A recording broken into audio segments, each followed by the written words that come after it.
Hi అండి, welcome to my channel. చూసారా ఎక్కడున్నారో గుర్తుపట్టారా? చాలా మంది తెలిసే ఉంటుందినండి. అమ్మోగుడు మధ్య వెళ్తుంది ముంగీస్ అనుకుంటా, చాలా ఉంది, వెళ్ళిపోయింది. అబ్బా క్యాప్చర్ చేయాల్సింది కదా.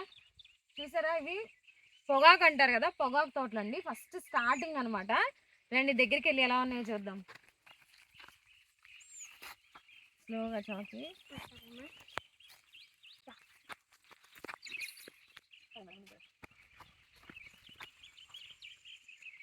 భలే ఉన్నాయి కదా, చూడడానికి మాత్రం అద్దరిపోయినాయి అసలు. ఇప్పుడైతే స్మెల్ ఏం రావట్లేదు, ఎండితే మరి ఏమన్నా వాసన వస్తాయేమో. భలే ఉన్నాయి అసలు, ఫొటోస్ దిగడానికి కానీ దానికి చాలా బాగున్నాయి. ఎంత పెద్ద పెద్దగా ఉన్నాయో ఆకులు, మన అరిటాకుల టైప్లో. అమ్మా వీటితో ఏం తయారు చేస్తారు? వీటితో పొగాకు తయారు చేస్తారు. మనం నెక్స్ట్ అవి వీటిని ఎలాగ పొగాకుగా మారుస్తారో వాటిని ఏమంటారు, బట్టీలు అంటారు అనుకుంటా. వాటి దగ్గర కూడా మనం ఏమంటారు వాటిని, బట్టీలు. ఎస్, పొగాకు బట్టీలు అంటారు. వాటి దగ్గరికి వెళ్ళి అసలు పొగాకు ఎలా చేస్తున్నారో కూడా మనం చూద్దాం. ఇక్కడ దగ్గరలోనే ఉన్నాయి. సో మా వాళ్ళదే అనమాట, ఒకసారి చూసేద్దామని వచ్చాము. భలే అన్నీ ఆకులు అయితే ఎప్పుడు దూరం నుంచి చూడడమే, దగ్గరికి వచ్చి లోపలికి వచ్చి చూడలేదు. సో ఒక లుక్ వేసేద్దామని వచ్చేసాము. బాగుందా చాకి? చూద్దామా మరి అసలు ఎలా తయారు చేస్తారో, ఎలా మన సిగరెట్స్ లో ఎలా పెడతారో, పొగాకు ఎలా చేస్తారో చూద్దామా మొత్తం. సిగరెట్స్ తో నా తయారు చేసేది? సిగరెట్స్ తో కాదు, సిగరెట్స్ వీటిని ఎండబెట్టి కరెక్ట్గా ప్రాసెస్ నాకు కూడా తెలీదు. మేబీ వీటిని ఏదో ఆవిరిలా చేస్తారని అయితే విన్నాను. మనం అక్కడికి వెళ్ళాక నీకు క్లియర్గా ఎక్స్ప్లెయిన్ చేస్తాం, ఓకేనా? డన్. ఎస్, అక్కడికి వెళ్ళి మనం ఒకసారి చూసేద్దాం కదా. కొంచెం ముందుకు వెళ్దాం. ముందుకు అంటున్నారు, ఇందులోకి వెళ్తే మునిగిపోయేటట్టున్నా. ఇవి పెద్ద పెద్దగా ఉన్నాయి, వెళ్తున్న కొద్ది, అందుకే భయం వేస్తుంది. బాగుంది ఇక్కడైతే ఫొటోస్ దిగడానికి అయితే. ఎస్, యాకు చూడండి ఎంత పెద్దగా ఉందో, పెద్దగా ఉన్నాయి ఆకులు అసలు, భలే పెద్ద పెద్ద ఆకులు. మా ఫ్రెండ్ చెప్పింది ఈ ఎట్లా తయారు చేస్తారంటే, ఇవన్నీ కోసి ఒక ఇంట్లో పెట్టి మంట పెట్టి పొగ వచ్చేలాగా చేస్తారంట. అది 4-5 days చల్లగానట్టు చేస్తారంట. చేసి కాల కింద వేసి తొక్కుతారంట. లోపల అది మొత్తం బ్లాక్ కలర్ లో అయ్యిద్దంట. చాలా విషయాలు తెలుస్తుంది కదా. సరే, క్లియర్గా ఎక్స్పీరియన్స్ చేపిద్దాం. పిల్లలకు కూడా చాలా బాగుంటుంది కదా, ఇలాంటి దగ్గర తీసుకొచ్చి ఎక్స్పీరియన్స్ చేపిస్తే ఒక స్టడీ లాగా కూడా ఉంటుంది. ట్రై చేద్దాం. ఇంకా లోపలికి అంటే మేము మునిగిపోతాం సార్. ఎక్కడికి వెళ్ళమంటారు మమ్మల్ని? లోపలికి వెళ్ళమంటున్నారు కదా. ఇంకా బుక్కుడు ఇక్కడ నుంచి అంటే సరే, బుక్కు అమ్మ నువ్వు కనిపించవు, కనిపించకూడదనే వెళ్ళిపోమంటున్నారు నన్ను. చూసారా, భలే ఉంది కదా. ఇక్కడ చక్కగా కనిపించట్లేదు అస్సలు, కానీ భయం వేస్తుంది కింద నుంచి ఏమైనా వస్తాయేమోనని. చాలా బాగుంది, ఎంత పెద్దగా ఉన్నాయో ఆకులు అయితే అసలు.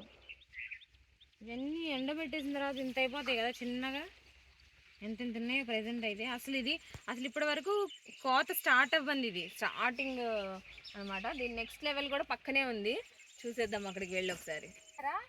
ఇందాక అనుకున్నాం కదా పచ్చగా ఉంది కదా, ఫస్ట్ అది కోత కోయింది. ఇదేమో 2-3 కోతలు కోసేసిందంట. ఇలా అయిపోయింది. ఇంకా కొంచెం ఎల్లోయిష్ కలర్లో, అంత గ్రీన్గా లేదు, కొంచెం ఎల్లోయిష్గా ఉంది. ఇది ఆకులు కోస్తూ చూసారా, కింద చూడండి ఒకసారి, కింద ఆకులు ఇక్కడ కట్ చేశారనమాట. ఇక్కడ ఆకులు కట్ చేశారు. కట్ చేసిన తర్వాత మళ్ళీ పైన ఫ్రెష్గా ఆకులు వస్తున్నాయి. పెద్దగా ముదిరిపోతాయి కదా, ఆ ఆకులు కోసేస్తున్నారు. Do you understand? ముదిరిపోయినాయి అంటే చాలా పెద్దగా అయిపోయినాయి. ఆ స్టెమ్ చూడు, ఆ స్టెమ్కి అసలు ఆకులే లేవు, మొత్తం కోత అయిపోయింది. ఇంకా అది పైన రావట్లేదు, అయిపోయింది. ఇంకా దాన్ని తీసేస్తారా? ఇంకా తీసేస్తారు. ఇగో ఇట్లా ఇవన్నీ ఉన్నాయా, ఇవి ఆల్రెడీ కట్ చేసినాయి. ఈ కట్ చేసిన తర్వాత మొక్క పైకి ఎదుగుతూ ఉంటుంది కదా, ఎదుగుతూ ఉంటే వేరే ఆకులు వస్తున్నాయి. ఇప్పుడు ఇగో ఇది కోతకు రెడీగా ఉంది. ఇట్లా ముదిరిపోయిందంటే కోతకు రెడీగా ఉంది అనమాట. ఇది 2-3 కోతలు అయినా. ఫ్రూట్స్ కూడా చుట్టూ పామాయిల్ తోటే ఉంది. ఆంధ్రాలో ఇదే స్పెషాలిటీ. ఎక్కడ నుంచి కొబ్బరి చెట్లు ఉంటుంది, అది ప్రతి తోటకి బోర్డర్ వాటర్ లాగా మనకి కొబ్బరి చెట్లతో ఫినిష్ చేసేస్తారు. చక్కగా సమ్మర్లో కొబ్బరి బొండాలు తాగొచ్చు, బాగుంటాయి చూడడానికి కూడా. వాటర్ మిలన్ ఎక్కడి నుంచి వచ్చిందండి? కొబ్బరి బొండ పొలంలో కొబ్బరి బొండాల గురించి చెప్తుంటే వాటర్ మిలన్ అంటే కొనుక్కొని తాగాలంట, విన్నారా?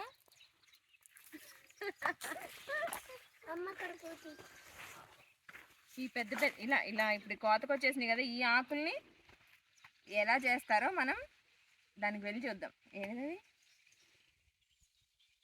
చెప్పు, ఇలా చెప్పావు కదా. సిగరెట్స్ కాదు, కొట్టాలు, పొగాకు కొట్టాలకు వెళ్ళి చూద్దాం. ఈ పొగాకు బట్టిల దగ్గరికి అయితే వచ్చేసాము. ఇక్కడ ఈ పచ్చి ఆకులను తీసుకొచ్చి ఇలా లేయర్స్గా ఒక రూమ్లా ఉంది. ఆ రూమ్లో ఒక 10 లేయర్స్ అంటే ఒకదాని కింద ఒకటి ఇట్లా దండాల మీద మనం బట్టలు ఎలా ఆరేస్తాం అట్లా మొత్తం ఇలా కట్టారనమాట.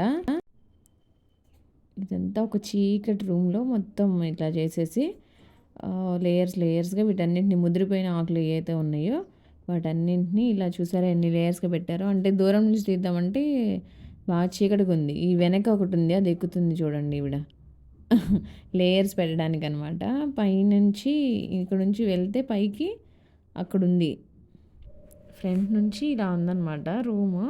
ఇట్లా డోర్ ఉంది, దానిలోంచి ఆ పైప్స్ ఉన్నాయి చూసారా, అందులోంచి మొత్తం వేడి వస్తుంది అనమాట. ఆ మంట పెట్టే ప్లేస్ కూడా అటు సైడ్ ఉంది, చూపిస్తాను. ఇక్కడ ఇనుపది కనబడుతుంది కదా, ఆ మంట ఇక్కడ ఇట్లా లేయర్స్ మొత్తం ఇట్లా ఆకులు ఇట్లా లేయర్స్గా పెడితే ఆ కింద మంట పెడితే ఆ ఇనుప దానిలోంచి ఆ పైప్స్లోంచి వచ్చే వేడికి ఈ ఆకులు అనేవి మాడిపోతున్నాయి, అంటే డ్రై అయిపోతున్నాయి. ఈ పచ్చిగా ఉన్న ఆకులు కంప్లీట్గా డ్రై అయిపోతున్నాయి అనమాట. ఇంకా ఇక్కడ ఈ చెక్క ఉన్నాయి కదా, వీటికి అన్నిటికి కూడా ఇంకా కింద ఇంకా లేయర్స్ వస్తాయంట. మొత్తం ఫుల్ చేసేస్తారు. ఫుల్ చేసేసి ఆ ఇనుప దాని నుంచి వచ్చే వేడి ఈ మొత్తం మాడిపోతాయి ఆకులు. ఇదిగోండి ఇట్లా బ్యాక్ సైడ్కి వచ్చేస్తే ఇక్కడ మంట పెట్టేది కింద ఉంది కదా, ఇక్కడ మంట వేస్తుంటే ఆ లోపలికి ఇనప దానిలో నుంచి వస్తుందన్నమాట ఆవిరి అనేది. ఆ ఆవిరికి ఇక్కడ చూసారా, ఇది పొగ బయటకు వచ్చేయడానికి ఇది. ఈ పొగ అంతా బయటకు వచ్చేస్తుంది. మంట ఈ ఇనప దానిలోనే మండుతుంది. అక్కడికి లోపలికి వచ్చేది ఓన్లీ ఆ ఇనుములో నుంచి బయటకు వచ్చే వేడి అలా లోపల ఆ వేడికి మాడినవి చూసారా ఎలా ఉన్నాయో, ఇలా అయ్యాయి అనమాట. ఎలా కట్టలు కట్టి అక్కడ పచ్చాకులు పెట్టారు కదా ఇందాక, అవి ఇలా అయిపోయాయి. ఇలా అయిపోయిన తర్వాత 1 డే అంతా నైట్ అంతా ఉంచుతారంట బయట మంచులో. ఎందుకంటే ఇలా క్రష్ అయిపోతాయి కదా, ముట్టుకుంటే అలా క్రష్ అయిపోతే వాళ్ళకి తొక్కడానికి దానికి ఇబ్బంది అయిపోతుంది. ఆకుగా ఉండదు కదా, పొడి అయిపోతుంది. సో అలా కాకుండా ఇలాగా ఒక రోజంతా మంచులో, నైట్ అంతా మంచులో పెడితే అది కొంచెం మెత్తగా అవుతుందంట. అప్పుడు వాటిని తొక్కి అమ్ముతారంట, ఇంకా అమ్మకానికి పెడతారు. ఇట్లా చూసారా, ఇంక ఇది ఫైనల్ అనమాట. అక్కడ ఎండబోసిన తర్వాత తొక్కిన తర్వాత ఇట్లా ఫైనల్గా మొత్తం మూటలు కట్టేశారు. ఒక్కొక్కటి ఇలా కట్టేసినవి ఇవి ఇంకా వేరే వాళ్ళకి ఎవరికి కావాలంటే వాళ్ళకి అట్లా సెల్ చేస్తారనమాట. ఇట్లా ఫైనల్ లుక్ అయితే ఇది దాన్ని. ఆకైతే ఇంతలా ఉంది, ఎంత చిన్నగా అయిపోయింది కదా, చిన్న ముక్కలుగా అయిపోయాయి మొత్తం. ఇట్లా క్రష్ అవ్వకుండా అనమాట, క్రష్ అవ్వకుండా ఒక నైట్ అంతా మంచులో ఉంచుతారు. వాసన వస్తుంది చూడండి. ఇవి కొంత ఆకులుగా ఉండకుండా ఇట్లా పొడి పొడి అయిపోయింది అనమాట. ఈ పొడి కూడా బాగానే మంచి రేటుకే పోతుందంట పొడి కూడా. ఈ సిగరెట్లో ఆ క్రష్ చేసిందే కదా పెడతారు, అట్లా అనుకుంటా. దీనికి గ్రేడ్స్ ఉంటాయంట. మచ్చున్న ఆకులు ఒకలాగా, మంచిగా నీట్గా ఉన్నాయి ఒకలాగా, ఇట్లా క్రష్ అయిపోయినాయి ఒకలాగా, ఇలా డిఫరెంట్గా ఉన్నాయి. ఇట్లా మొత్తం నీట్గా సెట్ చేసేసి అట్లా పట్టాలు కప్పేసి ఉంచారు. అవి మొత్తం కంప్లీట్ అయిపోయినాయి, ఇంకా పంపించేయడానికి రెడీగా ఉన్నాయి అన్నమాట. ఇట్లా ఎక్కడికక్కడ ఇలా కట్టేసి ఉంచారు. ఇది పక్కన అనమాట అవన్నీ పెట్టారు. ఇది అసలు ఇందాక రూమ్ అని చెప్పాను కదా, పచ్చి ఆకులు పెట్టేది అది ఈ రూము. ఈ నిచ్చెన ఇందాక చాకి ఎక్కింది కదా, ఆ నిచ్చెన అనమాట. ఇది ఎక్కేసి పైకి అందులో పైన లేయర్స్ కింద లోపల నుంచి రూమ్ నుంచి అందవు కదా, పైన లేయర్స్ ఇక్కడికి పైకి ఎక్కి నిచ్చెన నుంచి పెడతారనమాట లేయర్స్. చాకులు ఇదేంటున్నానా? పొగాకులు మమ్మీ. అంటే పొగాకులు అంటే సిగరెట్స్ లోపల బ్లాక్ కలర్ ఉంటుందా, అది. దీంతో పెడతారా? ఈ ఆకేనా పెట్టేది? ఇంకేం చేస్తారు దాంతో? ఈ ఆకులు కాకుండా గ్రీన్ కలర్ ఆకులు ఉంటాయి, అవి ఆ ఇంట్లో పైన కట్టి మంట పెడితే దాని గాలి మొత్తం లోపలికి వెళ్ళి ఇట్లా అవుతాయి. ఇట్లా అయ్యాక ఏం చేస్తారు? దాన్ని కొన్ని రోజులు ఎండబెట్టి ఇట్లా కట్టి ఒక 4-5 డేస్ ఉంచి తొక్కుతారు ఎట్లా కాళ్ళతో. తొక్కడం అంటే కాళ్ళతో తొక్కుతారని అర్థమైంది నీకు? ఆ, వాళ్ళు ఏమని చెప్పారు? తొక్కుతారని చెప్పారా? తొక్కుతారా? ఇది ఇట్లా నలుపుతారండి. ఇప్పుడు అలా ఉంది కదా, అలా నలగకూడదంట. ఇప్పుడు అలాగా ఆవిరి, అందులో అంతా ఆవిరైంది కదా, ఆ రూమ్లో, ఏ రూమ్లో ఆ రూమ్లో ఆవిరైంది. ఆవిరైన తర్వాత ఇది అలాగా ఇలా పౌడర్గా అయిపోకుండా వాటిని మంచులో నైట్ అంతా ఉంచితే కొంచెం మెత్తబడిద్ది అనమాట. ఆ మెత్తబడిన దాన్ని గ్రేడ్స్ చేసి పంపిస్తారు. అదండి, నచ్చితే సబ్స్క్రైబ్ చేయండి. Please like to my channel. Thanks for watching.